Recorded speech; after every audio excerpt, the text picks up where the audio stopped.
Assalamualaikum warahmatullahi wabarakatuh. Halo semuanya, selamat datang di podcast Budi Luhur.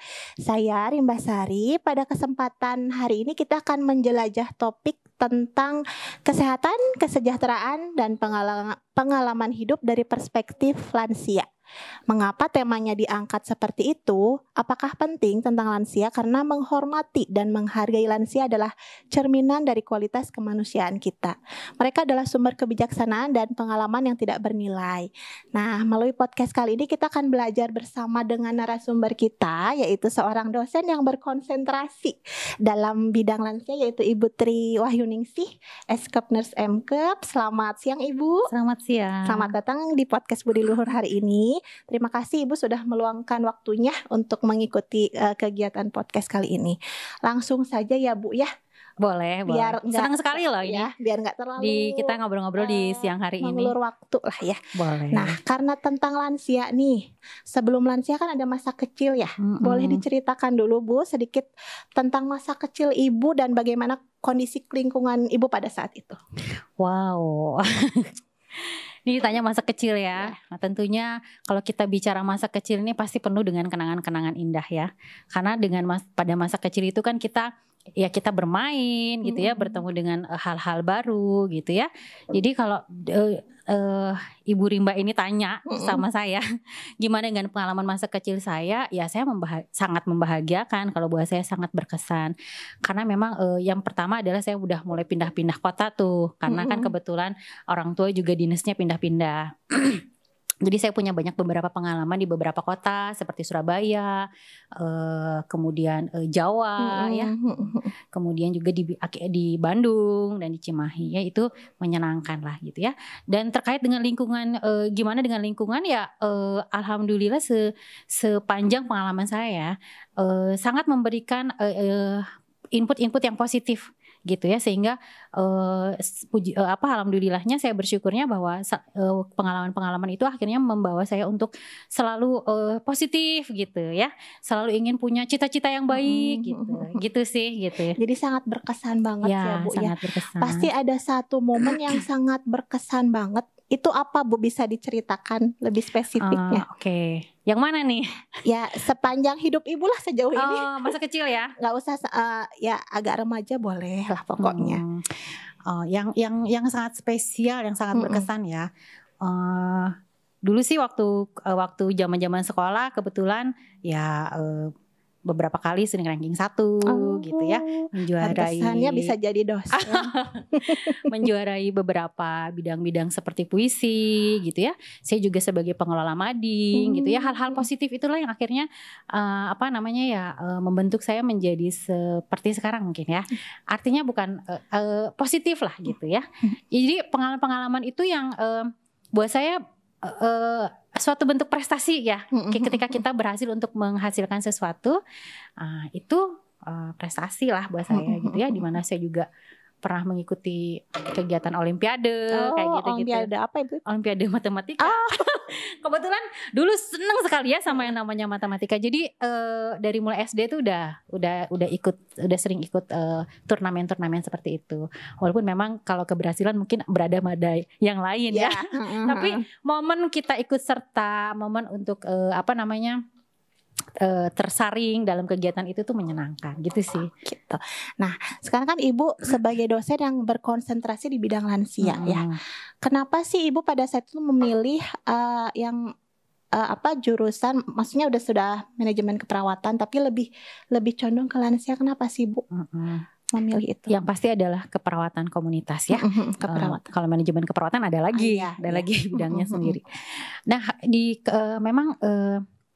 sebetulnya memang kenapa saya memilih di keperawatan komunitas, khususnya di keperawatan lanjut usia yang saat ini ya. Ya karena memang itu sebagai salah satu passion ya. Salah satu passion saya, bahwa saya ini orangnya agak kurang suka dengan hal-hal yang itu aja gitu. Kadang-kadang ini yang baru yang bisa kita lakukan, apa yang bisa monoton gitu ya Bu ya. Jadi mungkin ini bidang ini menjadi salah satu jawaban gitu ya. Kemudian kenapa lanjut usia? Karena memang yang pertama adalah keperawatan lanjut usia itu adalah bagian dari keperawatan komunitas gitu ya. Itu yang pertama. Yang kedua juga salah satu keunggulan di bidang yang sekarang saya geluti di D3 keperawatan itu adalah lanjut usia. Gitu. Jadi itu menjadi salah satu konsentrasi kita yang harus kita kembangkan. Kemudian kita juga harus menjawab nih pertanyaan 10 tahun yang akan datang, mungkin ya 15 tahun yang akan datang, di mana Indonesia ini menjadi negara dengan pertumbuhan populasi lansia tertinggi di dunia. Iya. Jadi kita nih sebagai seorang perawat yang saat ini nih, misalnya masih jadi mahasiswa keperawatan tuh, kita harus bisa menjawab tantangan di masa yang akan datang. Gitu, di mana nanti jumlah lansia akan sangat banyak. Iya. Dan ini suatu unggulan dari prodi D3 keperawatan ya Bu ya, tentang lansia ini. Unggulan. Karena ya itu tadi kita harus bisa menjawab tantangan di masa yang akan datang. Jadi sudah berpikir lebih jauh lah ya. Harus. Nah, selanjutnya nih Bu, bagaimana perubahan teknologi mempengaruhi hidup lansia dari masa muda hingga tua sekarang? Kan mungkin kalau dulu masih muda, lansia itu teknologinya mungkin beda dengan yang sekarang ya. Bagaimana sih Bu perubahan teknologi bisa mempengaruhi hidup lansia itu? Kalau kita bicara teknologi ini unik ya. Iya. Ini kalau kita bicara angka harapan hidup ini, salah satunya ini dipengaruhi oleh teknologi ini ya. Kita bisa melihat dari dua sisi. Saya nggak mau menjudge itu negatif, saya nggak mau menjudge itu positif, nggak. Pasti ketika kita mengamati salah satu bidang itu pasti ada sisi positif dan ada sisi negatifnya. Sisi negatifnya ada, ya saya bicara dari negatifnya dulu ya. Karena orang dengan orang-orang produktif ya, sekarang dengan teknologi yang sudah dalam genggaman tangan ya, kalau kita bilang. Iya. Handphone di mana-mana kan ya Bu ya. Jadi dunia sudah dalam genggaman tangan. Apa sih yang tidak bisa kita akses ya? Iya. Gitu dengan begitu handphone. Mudah. Begitu mudah gitu. Dan hal itu menjadi banyak orang-orang yang kata kalau zaman anak muda sekarang sih bilangnya mager ya. Betul. Saya termasuk mager Bu. Mager ya. Kayaknya harus dikurangin ya Bu Rima ini. Ya kemagerannya. Nah, jadi apa dampaknya dari mager itu sendiri ya? Orang pulang kerja scrolling, betul. Ya. Sehingga kurang bersosialisasi, kurang aktivitas yang akan beresiko terhadap tingginya kejadian angka depresi, tingginya angka kejadian penyakit degeneratif, penyakit-penyakit tidak menular yang lebih cepat terjadi pada kelompok-kelompok usia muda. Nah itu ya, itu dampak negatif ya gitu.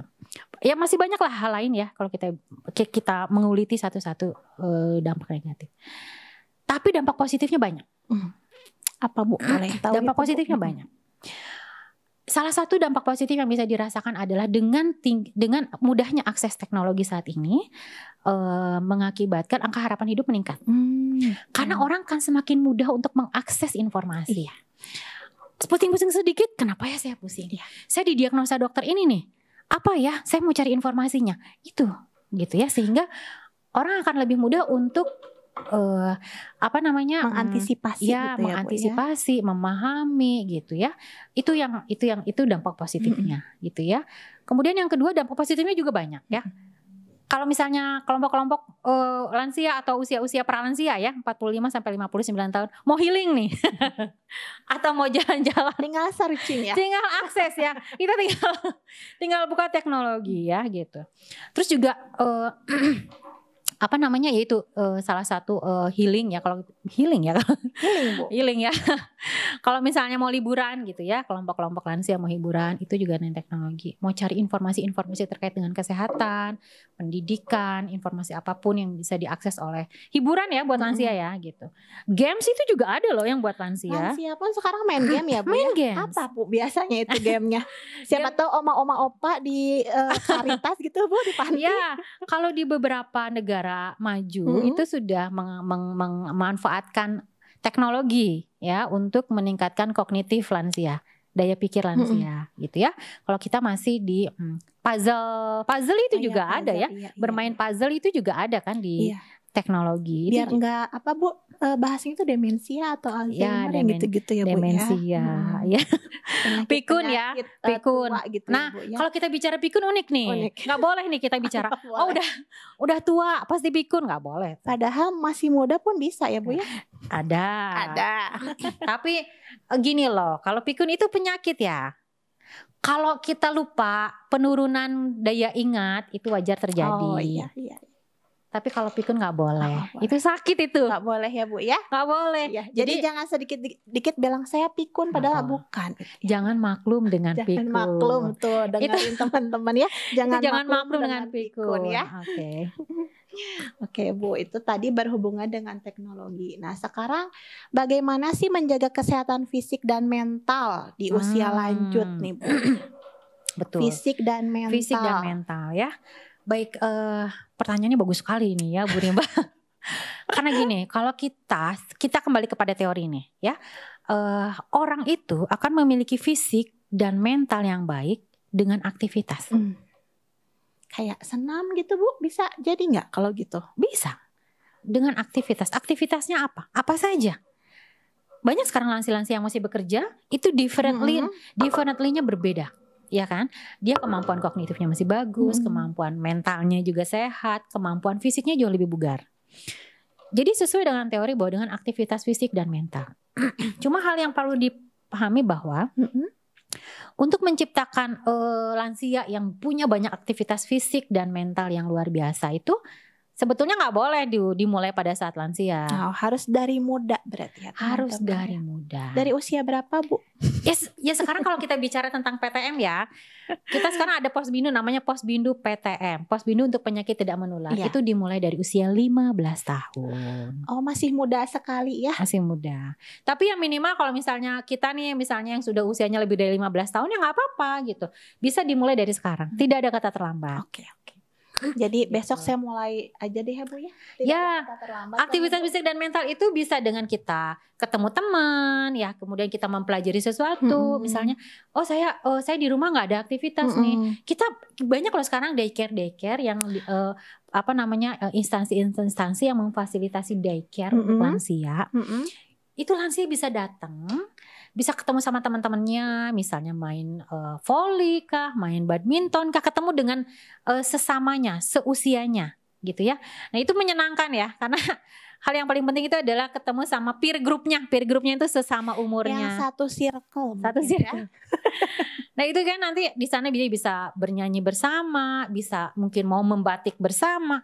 Pokoknya menghasilkan karya ya gitu. Nah, sekarang udah banyak banget seperti itu ya Bu ya. Dan juga sekarang di puskesmas dan kelurahan pun sudah banyak program-program terkait lansia, termasuk kelas lansia, termasuk sekolah lansia mungkin ya. Yang kita Budi Luhur kemarin adakan ya Bu. Kita Budi Luhur ada namanya sekolah lansia. Udah kan Bu kemarin? Ya. Sekarang ada gelombang ada standar 1, standar 2. Boleh daftar nih teman-teman, ayah, ibu atau kakek nenek ya Bu ya. Boleh yang dekat-dekat ya. Kecamatan Cimahi Selatan, ayo bergabung. Itu tadi untuk menjaga kesehatan fisik dan mental. Nah sekarang tips yang Ibu bisa kasih nih, rahasia untuk hidup sehat dan bahagia selalu di usia lansia. Kalau kita bicara sehat dan bahagia itu nggak bisa datang dengan sendirinya ya Bu Rimba. Nggak kayak hujan jatuh dari langit ya. Atau panas gitu ya Bu ya, tiba-tiba panas hujan nggak kan? Iya nggak bisa, itu harus dengan dijemput. Gimana Bu cara menjemput kebahagiaan itu? Kitanya mau nggak kita? Ya, artinya kita mau dengan apa? Dengan bersosialisasi, ketemu dengan orang banyak, kita ngobrol gitu ya. Kemudian bisa memperlambat emosi dengan banyak datang ke pengajian mungkin ya. Banyak mengkaji Al-Qur'an gitu supaya lebih tenang ya, secara spiritual lebih tenang, lebih banyak mendekatkan diri. Itu kan menjemput kebahagiaan. Kemudian juga kesehatan ya, olahraga tentunya. Pola hidup sehat gitu ya, pola hidup sehat. Kalau yang mungkin yang masih banyak yang merokok ya. Kan agak susah katanya ya kalau untuk bapak-bapak katanya. Merokok itu udah kebiasaan dari muda.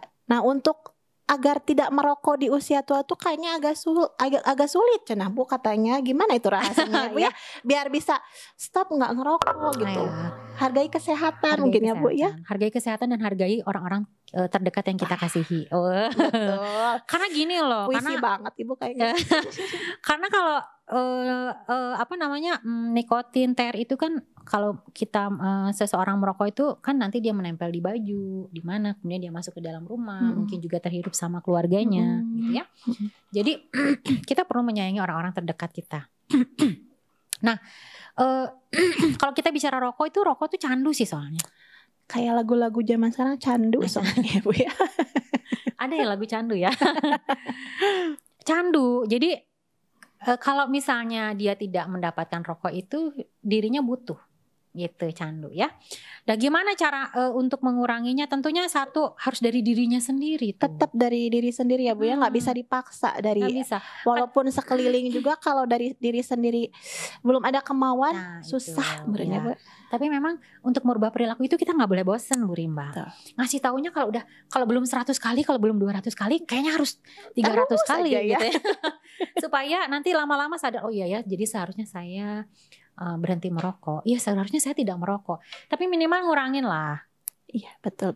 Ya, gitu. Mudah-mudahan nanti teman-teman di sini juga bisa gitu ya memberikan sedikit tips dan rahasia yang dari Ibu Tri barusan agar diaplikasikan mungkin di kehidupan ya.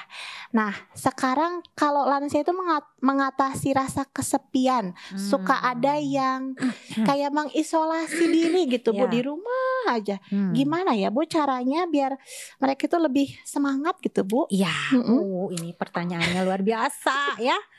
Nah, bicara tentang kesepian Bu Rimba ya nih. Nomor satu, hal yang paling ditakutkan dan yang paling dirasakan oleh lansia, ini berdasarkan hasil penelitian nih, adalah kesepian. Kesepian. Dan apa sih obatnya nih kalau bilangnya? Obatnya kesepian nih apa? Ya kamu. Apa nih kamu? Kalau ada pasangan ya kamu Bu. Nah itu dia ya. Nah itu dia. Jadi yang pertama Bu Rimba, ketika masa seseorang ini sudah memasuki tahap lansia, support utama dan pertama yang dibutuhkan bagi lansia itu adalah keluarga. Jadi teman-teman di sini yang punya orang tua sudah lansia ya, walaupun kalian jauh dimanapun itu berada, tetap harus komunikasi. Dan kan kalau udah kesepian di rumah kelamaan, nggak ada komunikasi, gimana ya Bu ya? Jadi mengisolasi diri juga ya. Jadi memang ketika kita mengedukasi tentang lansia, kita sebaiknya tidak hanya mengedukasi kepada tentang lansianya saja, tapi kita perlu mengedukasi kepada keluarga lansia. Itu ya Bu ya. Fokusnya juga begitu ya. Nah jadi untuk menjaga hubungan itu Bu ya, kayak isolasi sosial atau kesepian, tetap harus dari diri sendiri juga ada kemauan dan dari keluarga terdekat ya Bu ya, biar enggak menyendiri terus gitu. Betul. Nah menurut Ibu nih penting yang untuk diperhatikan dalam menjaga hubungan antar generasi seperti tadi nih Bu, anak sudah mempunyai ibu atau ayah yang lansia. Bagaimana sih Bu kiat-kiatnya untuk menjaga hubungan antar generasi itu? Iya, menjaga kiat-kiat hubungan antar generasi. Gini, ada dua kondisi nih Bu Rimba. Ada kondisi lansia sehat dan lansia sakit. Oke.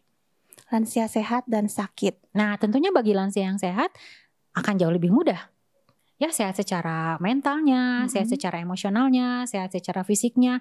Itu akan jauh lebih mudah untuk dia memiliki relasi dengan anaknya, dengan cucunya, itu jauh lebih mudah. Nah sekarang masalahnya yang akan timbul adalah ketika lansianya sakit. Ya, apalagi kalau harus bed rest. Iya. Ya, nah itu yang harus, makanya yang tadi seperti yang saya bilang bahwa edukasi itu penting yang kita berikan kepada keluarga lansia supaya dia memahami dan mengerti bagaimana menjaga dan merawat lansia yang sakit. Jangan sampai gini loh, jangan sampai akhirnya keluarganya kelelahan, keluarganya capek. Di satu sisi dia mungkin harus mengurus orang tuanya ya. Betul. Di satu sisi mungkin dia juga punya keluarga yang harus diurus sendiri kan. Nah, gitu. Kayak pusing sama keluarga sendiri, anak, suami ya sambil bekerja. Ini nggak curhat kan tapi ya. Enggak dong Bu. Nah itu yang harus difahami ya, bahwa keluarga ini juga perlu support. Makanya penting nih ada keluarga-keluarga yang caregiver yang punya persatuan nih gitu untuk saling support gitu ya, minimal dari sosial media, tidak bertemu juga tidak apa-apa. Nah itu supaya emosionalnya terjaga gitu ya. Kalau lansianya sakit sampai 10 tahun, tentu perlu kesabarannya ekstra ya. Nah, kesabaran ekstra dari keluarga untuk memberikan perawatan itu kepada lansia. Nah, jadi kuncinya apa, relasinya apa? Relasinya ada pada yang sehat nih. Tetap yang sehat ya. Karena kalau yang seseorang yang sakit ya, dia pasti akan stres ya. sehingga kecenderungan menjadi lebih mudah marah mungkin gitu ya, betul, mudah menangis, kurang mengerti, padahal yang merawatnya sudah memberikan banyak effort tapi kurang mengerti. Nah itu yang sehatnya itu harus jauh lebih banyak mengerti dan lebih sabar ya. Lebih sabar tentunya. Nah, mungkin tadi udah dijelaskan sama Ibu ya, berarti saran yang bisa Ibu bagikan kepada generasi muda nih ya dalam menjaga hubungan dengan orang tua atau kakek nenek mereka, yang utama adalah kesabaran, yang lebih penting berarti ya Bu ya, dari yang tadi Ibu sudah ceritakan. Dan penerimaan. Dan penerimaan ya Bu ya. Nah, sekarang menurut Ibu ya Bu, apa yang penting untuk dilakukan nih untuk mempersiapkan masa tua yang bahagia dan produktif? Iya. Kembali lagi ya, apa yang harus dipersiapkan? Yang pertama adalah aktivitas fisik dan mental. Ya, diupayakan generasi muda, kita nih masih muda nih termasuk nih, harus mempertahankan kesehatan kita sehingga kita punya aktivitas fisik dan mental yang baik. Ya, nah kita tidak akan bisa punya aktivitas fisik dan mental yang baik kalau kita tidak sehat. Jadi kita harus sehat. Sehatnya gimana ya? Banyak mengkonsumsi air putih. Berarti hindari juga kayak junk food mungkin ya Bu ya. Untuk dari mudanya itu menghindari. Ya, kalau dihindari kayaknya agak susah ya Bu Rima ya. Sekarang yang penting ini aja deh, jangan sering-sering aja deh. Sekali-kali mungkin boleh lah untuk cicip-cicip nggak apa-apa. Sekarang itu kan micin Bu kebanyakannya. Kalau kayak gorengan tanpa micin, aduh kayaknya kurang gimana gitu ya Bu ya. Iya. Itu termasuk ini juga ya Bu ya. Ya, salah bisa satu menjadi apa Bu, kolesterol atau apa Bu? Kolesterol. Jadi harus dibatasi. Tapi bukan berarti nggak boleh loh. Nggak boleh sama sekali ya. Boleh lah, silakan dinikmati sekali-kali tapi gitu ya. Tapi jangan jadi habit, jangan jadi perilaku kebiasaan, nggak boleh itu. Tapi kalau sekedar cicip mungkin boleh. Satu lagi nih Bu, pertanyaan satu aja lagi. Harapan Ibu nih untuk generasi mendatang terkait perawatan dan penghargaan terhadap lansia apa Bu? Gini ya, pesan saya yang pertama adalah hindari stereotip tentang lansia. Stigma jelek tuh tentang lansia, bahwa ketika lansia itu pasti adalah seseorang yang sakit. Lansia itu adalah seseorang yang tidak mampu. Seseorang itu adalah lansia itu adalah seseorang yang tidak kuat. Nah itu tolong hilangkan dulu. Stereotip itu tolong hilangkan dulu. Yang pertama, karena apa? Karena teman-teman kita nih ya, kalau kita diberikan anugerah panjang umur oleh Allah yang Maha Esa, kita pasti akan lansia kan gitu. Dan kita juga tidak mau dianggap sebagai lansia yang seperti itu. Nah itu yang pertama tuh ya pesan saya. Jadi hilangkan dulu stigma negatif tentang lansia, bahwa lansia itu adalah orang yang tidak berdaya. Nah itu dihilangkan dulu. Kemudian yang kedua, yang saya pesankan untuk generasi muda ini, yuk kita sama-sama hidup sehat, dimulai dari sekarang. Mengingat bahwa sekarang tuh makanan enak dalam tanda kutip yang kurang sehat, enak tapi nggak sehat itu banyak di mana-mana. Nanti biar bisa lebih masa tuanya itu sehat gitu ya teman-teman, bisa mendampingi anak cucu, sampai anak cucu. Amin ya. Amin ya Bu ya.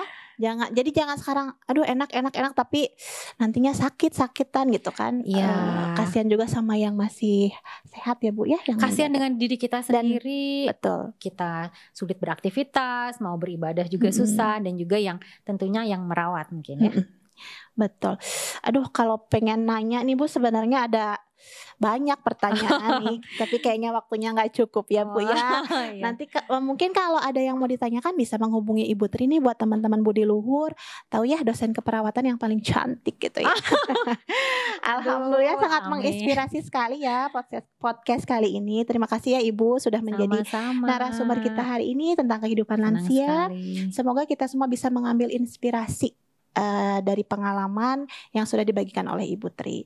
Terima kasih juga teman-teman yang telah mendengarkan podcast tentang lansia. Semoga pembahasan kita hari ini membawa pemahaman yang lebih mendalam dan menginspirasi untuk lebih peduli terhadap kesejahteraan generasi lansia. Sampai bertemu lagi di podcast selanjutnya. Mungkin nanti Ibu Tri bisa diundang lagi ya di podcast selanjutnya.